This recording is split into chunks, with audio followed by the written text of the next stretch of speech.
ay rated PG. Patnubay at gabay ng magulang ay kailangan sa mga batang manonood. Maghihintay sa'yo, maghihintay ako.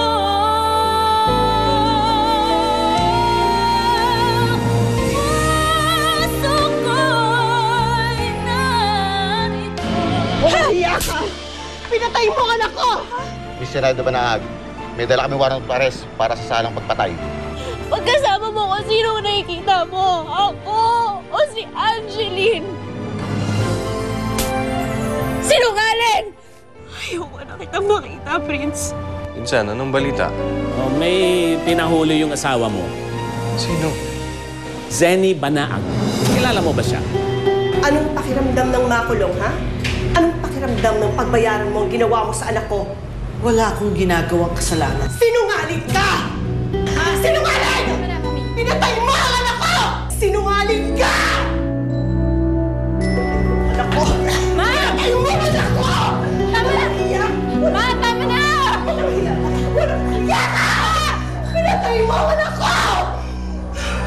Tama na, Ma. Hiya ka! Tama na po. Roxanne, tama na!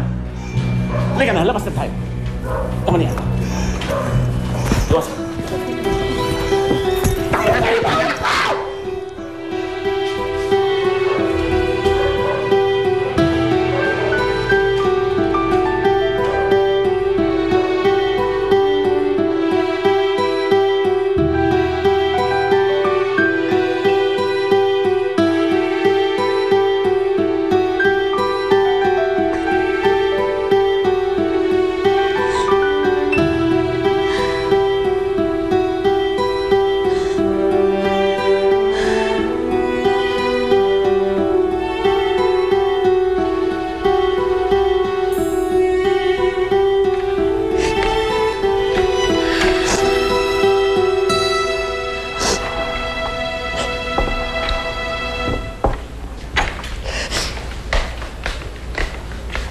Lira, bakit?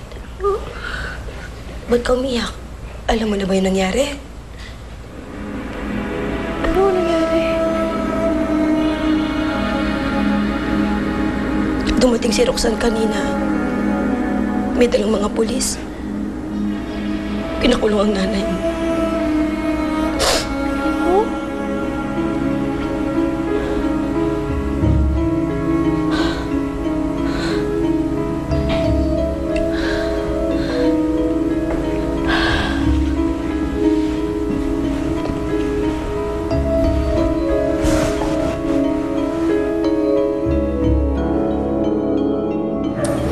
Nagawa mo na ba yung inutos ko sa'yo? Anong pinagsasabi mo? Napaghiwalay mo na ba si Prince tsaka si Lira? Tingnan mo nga ako, Vanessa. Tingnan mo nga ang nangyayari sa akin. Sa palagay mo ba may pakialam pa ako kay Prince? Dapat. Kasi yun yung gusto ko eh. Kasi kung hindi mo pa rin sinusunod yung gusto ko, sasabihin ko na sa kanila yung alam ko. Wala ka pang sinasabi. Wala pa. Alam mo, hindi katulad mo. Matalino yung mami ko. Kaya napagdugtong-dugtong niya lahat ng nangyari. Kaya ka nandito. Pero pag sinabi ko yung alam ko, mas lalo kang madidiin.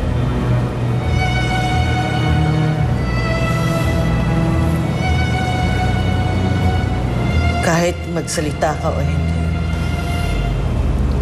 wala ring magagawa, nakakulong na ako. Alam mo, pwede ko namang gawa ng paraan yan eh. Kung gugustuhin ko.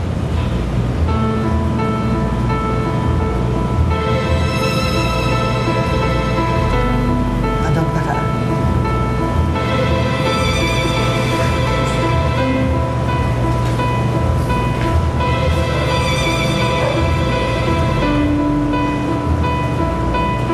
Anong paraan ang sinasabi mo? Tayong dalawa lang yung nandun, di ba? Kaya ako lang ang talagang may alam kung ano nangyari ng gabing yun. Ako lang ang may alam kung anong ginawa mo kay Angeline.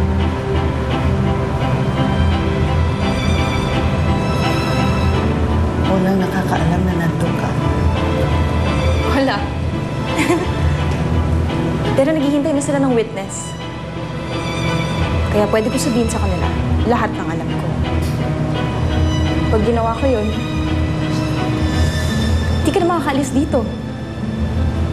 Pero pwede ko din naman baliktarin lahat ng nangyari ng gabing yun. Kaya may pag-asa ka pang makalaya. So, technically, hawak ko ang buhay at ang kalayaan mo. Kaya pag hindi mo sinunod yung gusto ko,